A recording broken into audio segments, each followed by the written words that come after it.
Salut les chimistes, j'espère que vous allez bien. Alors aujourd'hui on corrige un exercice sur l'électrolyse à anodes solubles pour la purification de l'étain. Allez, c'est un petit exo d'application sympa pour les courbes intensité potentielle, on s'y met tout de suite. Alors voici l'énoncé, comme d'habitude le sujet du TD se trouve en description avec d'autres liens que vous pouvez regarder. Alors on a obtenu par pyrométallurgie de l'étain impur et en fait on veut le purifier par électrolyse à anodes solubles, donc l'électrolyte c'est de l'acide contenant une solution de sulfate stanneux, donc ça veut dire adhésion SN2+, SO4 on donne la concentration. En solution aqueuse, les ions sulfate sont électroinertes et la cathode, c'est de l'étain pur. Bon, on va commencer par se faire un petit schéma. Donc, dans mon bain, on a dit que la solution, elle contenait de l'acide sulfurique et du sulfate stanneux, donc des ions SN2+, et SO4 Ce qui est important ici, ce sont les ions SN2+. D'un côté, on a de l'étain pur. Et donc ça, on nous dit que c'est... c'est la cathode. L'anode est un barreau d'étain brut, ouais, c'est ça. Donc la cathode, c'est l'étain pur. Et du côté de l'anode, on a de l'étain impur, donc de l'étain avec de l'argent. Et puis, bien évidemment, on va brancher un générateur qui va permettre d'appliquer une tension d'électrolyse de sorte à mettre en place une réaction non spontanée. Donc le principe, alors c'est demandé à la fin, mais on le comprend assez vite, c'est que l'étain qui est impur sur l'anode passe en solution sous forme d'étain de 2 et vienne ensuite se déposer ici. Mais on redira le principe un peu mieux à la fin, à la lumière de ce qu'on aura appris dans le sujet. Donc là, je n'ai même pas encore répondu aux questions, j'ai juste schématisé un petit peu la situation pour essayer de comprendre ce qui se passe. Maintenant, dans la première question, on vous demande d'écrire toutes les réactions possibles aux électrodes. Ça veut dire qu'on ne se casse pas la tête à savoir si la réaction a lieu ou n'a pas lieu, on dit juste voilà, les oxydations possibles pour l'anode et les réductions possibles pour la cathode. Donc, à l'anode, les oxydations possibles, si on regarde les espèces présentes, moi je vois que j'ai l'étain solide qui peut donner de l'étain 2+, AQ plus 2 électrons. J'ai également Ag solide qui peut donner Ag+, AQ plus 1 électron. Et enfin, bien sûr, il ne faut jamais l'oublier, j'ai l'eau aussi qui peut s'oxyder en dioxygène, donc H2O liquide qui donne 1,5 de O2 gaz, plus 2H plus AQ, plus 2 électrons. Voilà. C'est tout ce que j'ai pour l'anode, si je n'ai pas fait d'erreur. Et c'est ça. Et donc pour la cathode, on voit qu'il y a de l'étain 2 déjà présent dans la solution, mais qui pourrait aussi venir de l'anode. Donc j'ai étain 2 plus 2 électrons qui donnent de l'étain solide. Et évidemment l'eau, encore une fois, qui peut être réduite. Donc 2H plus 2 électrons qui donnent H2 gaz. Donc ça, c'est la réduction de l'eau.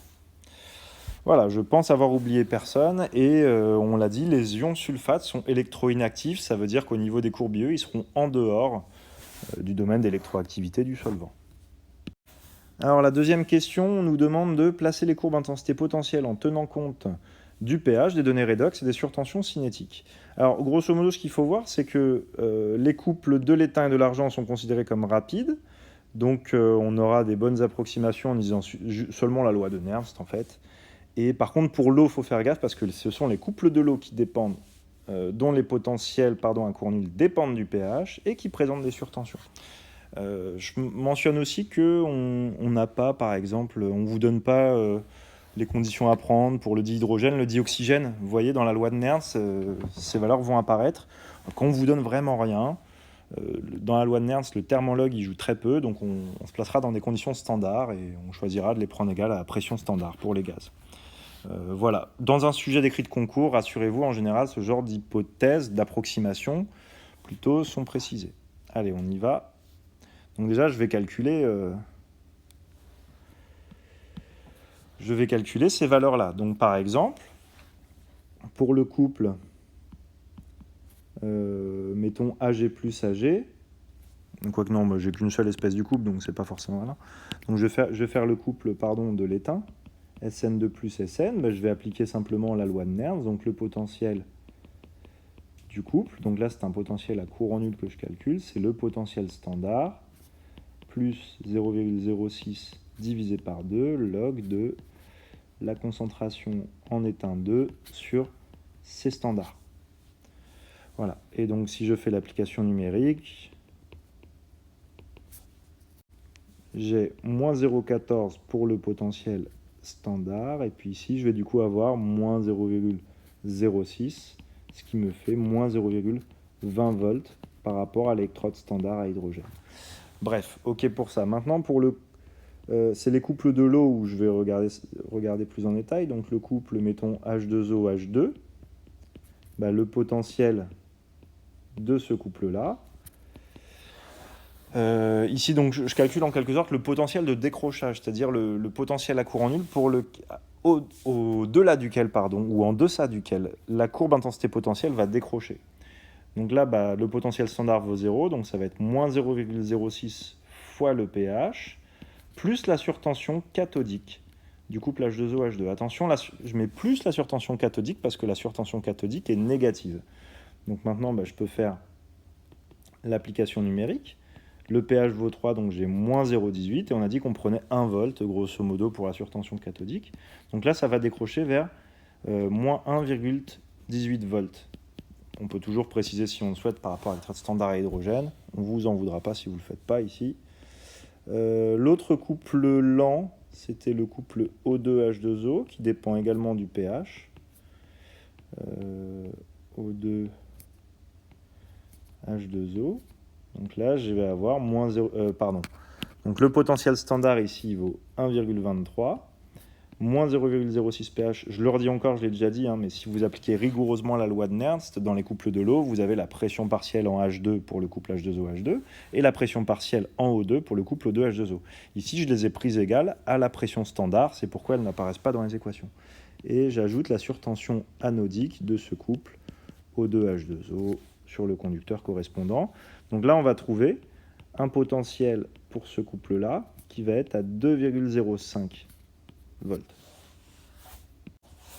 Là, je voudrais mettre un warning. En fait, mes notations sont trompeuses ici et là, parce que j'écris E comme si j'appliquais une loi de Nernst, alors qu'en fait, la loi de Nernst, elle s'arrête là, et chaque fois, j'ajoute la surtension. Donc là, c'est un potentiel tel que la courbe va décrocher, que j'ai calculé. Donc on aura pu prendre une notation un peu différente, ou alors je peux le noter simplement avec un prime, d'accord, pour dire que c'est un potentiel, on va dire, de décrochage de la courbe. Bon, maintenant qu'on a tout ça, on va pouvoir tracer la courbe intensité potentielle sans trop de problèmes, donc c'est parti. Bon, voilà les chimistes, je vous ai fait le tracé direct cash. Bon, qu'est-ce qu'il faut comprendre avec ça? Là, j'ai pas fait la somme de toutes les courbes, je les ai directement superposées. Alors, essayons de nous rappeler ce qu'on essaye de faire. En fait, l'idée, c'est quoi? C'est du côté impur que l'étain passe en solution et que ce même étain vienne se redéposer sur le côté pur. Donc, quelque part, mon but, c'est du côté de la cathode d'avoir la réduction de l'étain 2 en étain, mais pas la réduction de l'eau. Et du côté de l'anode, je cherche à avoir l'oxydation de l'étain en étain 2, mais pas l'oxydation de Ag en Ag+. Sinon, je risque de faire passer Ag+ en solution et peut-être même d'en récupérer de l'autre côté. Et ça ne m'intéresse pas non plus d'oxyder l'eau. Donc finalement, une tension d'électrolyse qui serait adéquate, c'est une tension d'électrolyse qui permettrait d'atteindre l'intensité limite de diffusion cathodique, donc c'est-à-dire cette valeur-là, que je note I limite cathodique, et du coup qui serait la même de l'autre côté, donc ici. Et de faire ce tracé-là, ça me permet de lire à cet endroit-là le potentiel de l'anode. À cet endroit-là, donc si par exemple on se trouve ici, tac, le potentiel de la cathode. Et donc dans ce cas de figure, la tension d'électrolyse, on peut la lire ici. Voilà, donc en prenant une tension d'électrolyse suffisamment faible, on aura bien un potentiel à l'anode qui permet de n'oxyder que l'étain en étain 2, et à la cathode, un potentiel qui ne permet de réduire que l'étain 2 en étain. Quel est le risque? Si je prends une tension d'électrolyse beaucoup trop grande, et peut-être que je vais me retrouver à oxyder de l'argent en Ag+, qui passerait en solution, et donc à me retrouver éventuellement avec des impuretés. Donc ce n'est pas l'objectif, ça ne sert à rien. Voilà les chimistes, je pense qu'on a fait le tour de la question, mais comme d'habitude, vous pouvez me laisser des commentaires, des questions, si jamais il y a des choses qui sont pas claires ou que vous souhaitez discuter. Voilà, travaillez bien.